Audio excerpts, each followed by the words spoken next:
Era madrugada quando o aquecedor do quarto do bebê parou de funcionar. Um ruído seco seguido de um silêncio gelado. Helena Gomes despertou com o choro de Laura na escuridão, a pequena de apenas 5 meses tremendo de frio sob todas as cobertas que encontrou. Sem hesitar, ela a pegou no colo e desceu para a sala principal, onde a lareira ainda guardava as brasas da noite anterior. Ali, no chão de mármore, ela improvisou uma cama com almofadas e cobertores, deitando-se ao lado da criança, envolvendo-a com o próprio corpo. O chão era duro e frio, mas o calor de seu abraço era um escudo contra a noite. Ela passou a madrugada em vigília, uma mãe de coração velando o sono da filha que o destino lhe confiou. Quando os primeiros raios de sol tocaram os vitrais da mansão, Ricardo Almeida chegou de viagem. A cena que o recebeu no hall de entrada o paralisou. No chão, perto da lareira, dormia Helena, seu corpo servindo de barreira contra o frio, e em seus braços, aninhada e segura, estava Laura, dormindo com uma paz que ele raramente via. A imagem era de uma beleza tão pura e sacrificial que um nó se formou em sua garganta. Uma mulher, uma funcionária, que escolheu o desconforto do chão gelado para garantir o calor de sua filha. Naquele momento, ele não viu a babá, viu um anjo da guarda, um ato de amor tão genuíno que o deixou sem palavras, com os olhos marejados diante daquela pintura viva de devoção. A santidade do momento foi estilhaçada por uma voz cortante vinda do topo da escada. Que palhaçada é essa? Verônica Medeiros, a avó de Laura, desceu como uma fúria, o rosto uma máscara de desprezo. Você está vendo isso, Ricardo? Esta criatura está fazendo um teatro, dormindo no chão para parecer a heroína. O grito despertou Helena e a pequena Laura, que começou a chorar assustada. Helena tentou se explicar, a voz ainda sonolenta, falando sobre o aquecedor quebrado, sobre o medo de que a neta pegasse uma pneumonia. Mas Verônica nem ouvia. Seus olhos viam nenhum ato de cuidado, mas uma usurpação, uma ameaça ao seu lugar naquela família. E a guerra silenciosa pelo coração daquela casa estava prestes a começar. Um ato de amor puro, uma acusação cruel. O que se esconde por trás do ódio desta avó? Se você acredita que as aparências enganam e que o verdadeiro amor sempre se revela, inscreva-se no canal e curta este vídeo para não perder o desenrolar desta história. Para entender o ódio de Verônica, era preciso revisitar a ferida ainda aberta em sua alma. 5 meses antes, sua vida havia se partido ao meio com a morte de sua única filha, Letícia. Letícia não era apenas uma filha, era o milagre que Verônica pensou que nunca teria, nascida após anos de tratamentos e perdas dolorosas. Por 26 anos, Verônica dedicou cada átomo de seu ser a proteger, moldar e amar aquela menina. O casamento de Letícia com Ricardo foi uma concessão relutante, tolerada apenas em nome da felicidade da filha. E a gravidez de Laura foi, para Verônica, a promessa de uma continuação, a chance de ter uma nova Letícia para amar e, principalmente, para proteger de todos os perigos do mundo.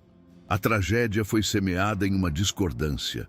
Letícia, confiante e idealista, sonhava com um parto natural. Verônica, assombrada por uma premonição sombria que não conseguia explicar, implorava por uma cesárea. É mais seguro, filha. Para que correr riscos? Ela suplicava. Mas Ricardo, em um ato de respeito à esposa, apoiou a decisão dela. É o corpo dela, Verônica. Dela. A escolha é... Para uma mãe controladora, aquele ato de respeito foi uma traição. E quando a premonição se tornou realidade, quando uma hemorragia pós-parto roubou a vida de Letícia, horas após o nascimento de Laura, a dor de Verônica precisou encontrar um culpado. O destino era abstrato demais. Ricardo, no entanto, era um alvo de carne e osso. O luto de Verônica se transformou em um veneno. Em sua mente fraturada pela dor, a lógica se distorceu. Se Ricardo a tivesse ouvido, se ele tivesse se imposto, sua filha estaria viva. Portanto, Ricardo era o assassino. A neta, Laura, tornou-se a última relíquia sagrada de sua filha.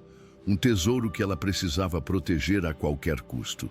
E quando Ricardo contratou Helena, uma jovem da mesma idade de Letícia, com a mesma doçura que rapidamente conquistou o coração da bebê, Verônica não viu uma cuidadora. Ela viu uma usurpadora, uma impostora tentando roubar o lugar de sua filha no berço, na casa e, o pior de tudo, no coração de Ricardo. Cada gesto de carinho de Helena era, para ela, uma profanação. Após a confrontação inicial, Verônica mudou de tática. Percebendo que a fúria explícita não funcionaria com Ricardo, ela iniciou uma guerra fria, travada nos sussurros e nas insinuações venenosas. Ela usava sua autoridade de avó enlutada para plantar sementes de dúvida na mente de Ricardo, sempre que ele estava em casa. Você nem acha que ela se apega demais à menina, querido? Não é uma relação profissional, dizia ela. Notei que ela tem um jeito estranho de segurar o bebê, não parece ter experiência. Ricardo, ainda afogado em seu próprio luto e trabalho, inicialmente descartava os comentários como o zelo excessivo de uma avó, sem perceber que cada palavra era uma gota de veneno projetada para corroer lentamente a confiança que ele depositava em Helena. Frustrada com a lentidão de sua campanha psicológica, Verônica decidiu fabricar uma prova irrefutável. Em uma manhã, esperou que Helena saísse para o passeio com Laura, entrou sorrateiramente no quarto da cuidadora e escondeu um valioso broche de ouro, uma herança de família, debaixo do colchão. Horas depois, ela encenou um pânico desesperado, anunciando o roubo a Ricardo e sugerindo uma revista nos quartos dos funcionários. Ela mal podia conter a satisfação quando a joia foi encontrada no quarto de Helena. Mas, para sua fúria, a mente lógica de Ricardo achou a situação óbvia demais. Por que ela roubaria algo para esconder em seu próprio quarto? Ele questionou, concluindo que devia ter sido um acidente na lavanderia. O fracasso da armadilha apenas endureceu a determinação de Verônica. Se não podia convencer Ricardo com provas falsas, ela o faria com o peso de testemunhas coagidas. Um a um, ela encurralou os outros funcionários da casa, a cozinheira, o jardineiro, a outra faxineira. Com uma voz que misturava falsa preocupação e ameaça velada, ela falou sobre lealdade à família e sobre a necessidade de proteger a pequena Laura. E então, o golpe final. Eu tenho total influência sobre os empregos nesta casa. Seria uma pena se algo acontecesse com o seu. Apenas me mantenham informada. A chantagem era clara. Ela estava corrompendo a alma da casa, transformando pessoas honestas em uma rede de espiões aterrorizados. Enquanto a teia de intrigas era tecida ao seu redor, Helena permanecia felizmente ignorante. Seu mundo se resumia ao sorriso de Laura, ao calor do pequeno corpo em seus braços, às caminhadas matinais no parque. Tendo crescido, sem mãe, ela via em Laura não um trabalho, mas uma chance de oferecer o amor que ela mesma nunca teve em abundância. Cada canção de ninar que cantava, cada história que contava, era um ato de cura para ambas. A pureza de sua devoção era um forte contraste com a escuridão dos planos de Verônica. A inocência de Helena era sua maior vulnerabilidade, mas também, sem que ela soubesse, sua arma mais poderosa, uma luz que a maldade calculada de Verônica simplesmente não conseguia compreender. Da cozinha, um lugar que antes era o coração quente da casa, a cozinheira Carmen observava a tragédia se desenrolar em fogo baixo. Ela, que vira Letícia crescer, reconhecia em Helena a mesma luz, a mesma dedicação maternal. Via a forma como o pequeno corpo de Laura relaxava nos braços da cuidadora, como os sorrisos da bebê se tornavam mais frequentes e como a casa, aos poucos, parecia despertar de um longo e doloroso coma. Para Carmen, Helena não era uma funcionária, era um sopro de vida, uma resposta silenciosa às preces que ela mesma fazia pela felicidade daquela família partida. Mas, da mesma cozinha, ela também via as sombras se movendo. Observava a patroa, Verônica, com seu luto transformado em veneno, seus olhos seguindo cada passo de Helena com uma hostilidade gélida. O medo se instalou na cozinha quando Verônica a encurralou. A patroa não gritou, o que era ainda mais assustador. Com uma voz baixa e controlada, ela falou de lealdade, mas suas palavras eram uma ameaça clara, envolta em uma falsa preocupação. Você tem uma família para sustentar, não é, Carmen? Seria uma pena que algo acontecesse com seu emprego por uma simples falta de colaboração. A chantagem era elegante em sua crueldade. Carmen, uma mulher que dependia daquele salário para sobreviver, sentiu-se encurralada. Sua consciência lhe dizia para defender a jovem inocente, mas o instinto de sobrevivência, o medo de perder tudo, falou mais alto. Com o coração pesado e um gosto amargo de vergonha na boca, ela concordou em ser os olhos e ouvidos de Verônica. A partir daquele dia, cada sorriso de Helena se tornou para Carmen uma pequena tortura. Cada vez que a jovem entrava na cozinha para compartilhar uma nova graça da pequena Laura, Carmen sentia uma pontada de culpa. Ela era forçada a transformar atos de amor em relatórios de suspeita. A canção de ninar que Helena cantava virava uma tentativa de manipulação. O tempo extra que passava com a bebê se tornava uma obsessão doentia. Ela estava traindo a única fonte de alegria naquela casa para apaziguar a fonte de toda a miséria. Em seu silêncio, Carmen se tornou uma cúmplice aterrorizada, rezando para que Ricardo abrisse os olhos e visse a verdade que ela, por medo, não tinha coragem de contar. A guerra de Verônica contra Helena escalou para seu ato final e mais cruel. A rotina para Helena era uma forma de trazer estabilidade para a vida de Laura. Todas as manhãs, às 9 em ponto, o mesmo passeio pelo parque, a mesma volta ao redor do lago. Mas para Verônica, que observava tudo da janela de seu quarto, a rotina não era estabilidade, era uma vulnerabilidade. A previsibilidade de Helena se tornou a matéria-prima para a armadilha que ela começou a tecer em sua mente. Se as pequenas sabotagens não funcionaram, ela precisava de um golpe final, um ato tão devastador que Ricardo não teria outra escolha a não ser acreditar nela. A dor de Verônica, em vez de diminuir, havia se transformado em uma inteligência perversa e calculista. Durante dias, em segredo, ela se dedicou a uma arte sombria, a falsificação. Usando listas de compras e bilhetes que Helena havia escrito, ela estudou cada curva da caligrafia da jovem até conseguir imitá-la com perfeição. Então, ela escreveu a carta, uma obra-prima de maldade. A nota não era apenas uma confissão de sequestro, mas um ataque direto à ferida mais profunda de Ricardo. Estou levando Laura para longe. Ela merece uma mãe de verdade, não um pai que matou a própria esposa. Para completar a farsa, ela foi ao escritório de Ricardo, encontrou os documentos que autorizavam os passeios de Helena e os destruiu na trituradora, apagando a única prova legal da inocência da cuidadora. Naquela manhã de sexta-feira, Verônica observou Helena sair com Laura para o passeio, a cena diária de afeto, agora parecendo o início de uma tragédia. Assim que elas desapareceram, ela colocou seu plano em ação. Deixou a carta forjada sobre a mesa do escritório de Ricardo e, então, esperou. A espera foi a parte mais calculada de sua crueldade. Ela não ligou para a polícia após 1 hora, mas após 3, um tempo longo o suficiente para transformar uma ausência normal em um desaparecimento sinistro. Ao pegar o telefone, seu rosto, antes uma máscara de frieza, se contorceu em uma expressão de pânico e desespero. Ela estava prestes a dar a maior atuação de sua vida. Polícia, Eu preciso denunciar um sequestro.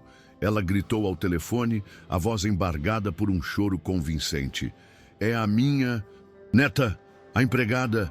Ela sequestrou a minha neta. Ela narrou a história que havia criado, a de uma avó apavorada cuja única alegria lhe fora roubada. Ela deixou uma carta horrível. Meu Deus, a Sofia é tudo que me resta da minha filha. Ela forneceu nomes, descrições e fotos, acionando a máquina da justiça contra uma mulher inocente. A armadilha estava armada. Enquanto Helena ainda empurrava o carrinho no parque, alheia a tudo, ela já havia se tornado uma criminosa procurada, a vítima de uma mentira contada com a perfeição de uma psicopata. A armadilha foi armada com uma crueldade inimaginável. Uma mulher inocente está prestes a ter sua vida destruída. Se você já se viu em uma situação onde a verdade parecia impossível de ser provada, comente sua história e inscreva-se no canal para descobrir se a justiça prevalecerá. Exatamente no horário de sempre, Helena retornou do passeio. A pequena Laura sorrindo em seu carrinho. Mas a cena que a recebeu na entrada da mansão era um pesadelo. 3 viaturas policiais, as luzes piscando em um silêncio ameaçador, bloqueavam o portão. Antes que pudesse processar o que via, ela foi cercada. Helena Gomes, a senhora está presa por sequestro. As palavras eram tão surreais que seu cérebro se recusou a entendê-las. No topo da escada, Verônica surgiu, desempenhando o papel da avó em pânico. Minha neta, você a trouxe de volta! Em um instante, Laura foi arrancada de seus braços e o riso da bebê se transformou em um grito de puro terror, enquanto Helena era algemada como uma criminosa perigosa. Dentro da casa, a armadilha se fechava. A polícia, apresentando a carta forjada, questionou os outros funcionários. E eles, sob o olhar frio e ameaçador de Verônica, confirmaram a farsa com testemunhos fracos e coagidos. Sim, ela parecia apegada demais, gaguejou Carmen, a cozinheira, sem coragem de encarar Helena. Cada palavra era uma facada, construindo um falso castelo de provas sobre a fundação de uma mentira. Isso não é meu. Alguém imitou minha letra, gritava Helena, mas seus protestos soavam como o desespero de uma culpada. Sozinha, sem aliados, ela foi arrastada para fora. A vítima de uma conspiração perfeita, selada pela traição daqueles que ela considerava seus colegas. No momento em que Helena era colocada na viatura, o carro de Ricardo chegou em alta velocidade. Alertado por sua secretária sobre uma emergência policial em sua casa, ele retornara de viagem horas antes. A cena que encontrou foi de puro caos. A filha gritando histericamente nos braços de Verônica e a cuidadora de sua filha sendo presa. Verônica correu até ele, chorando lágrimas de crocodilo, e lhe entregou a carta. Ricardo leu as palavras cruéis e a acusação contra ele de ter matado a própria esposa soou tão vil, tão dissonante do caráter de Helena, que a primeira semente da dúvida foi plantada em sua mente. Aquilo não fazia sentido. O choro de Laura era a trilha sonora do inferno pessoal de Ricardo. A menina não se acalmava. Rejeitava o colo de todos, o corpo pequeno tenso de sofrimento pela ausência de Helena. Desesperado, Ricardo teve uma ideia. Pegou seu celular e abriu a galeria de fotos. Mostrou uma imagem sua com a filha. O choro continuou. Mostrou uma da avó. O choro piorou. Então, ele mostrou uma foto recente de Helena sorrindo com Laura no colo. O efeito foi instantâneo e milagroso. No segundo em que viu o rosto de Helena, o choro de Laura parou. A bebê esticou a mãozinha para a tela, fazendo sons suaves, como se chamasse por ela. A revelação foi irrefutável. A criança, a única testemunha pura, acabara de contar a verdade. A reação de sua filha foi a faísca que acendeu a fúria adormecida de Ricardo. Ele precisava de provas, algo que o mundo de lógica e fatos em que vivia pudesse aceitar. E então ele se lembrou. As câmeras. o moderno sistema de segurança que ele instalara por toda a mansão. Com uma nova e fria determinação, ele se trancou no escritório, os olhos fixos na tela do monitor. Ele não era mais um pai enlutado e confuso. Era um caçador, vasculhando horas de gravações em busca da verdade que o coração de sua filha já lhe havia mostrado. A tecnologia que ele usava para monitorar sua casa se tornaria a arma que desmascararia a traidora que vivia nela. As imagens não mentiram. Primeiro, ele viu Helena saindo com Laura, a cena a mais pura normalidade. Mas minutos depois, a figura de Verônica surgiu no quarto da cuidadora. Ricardo deu zoom e sentiu o sangue gelar.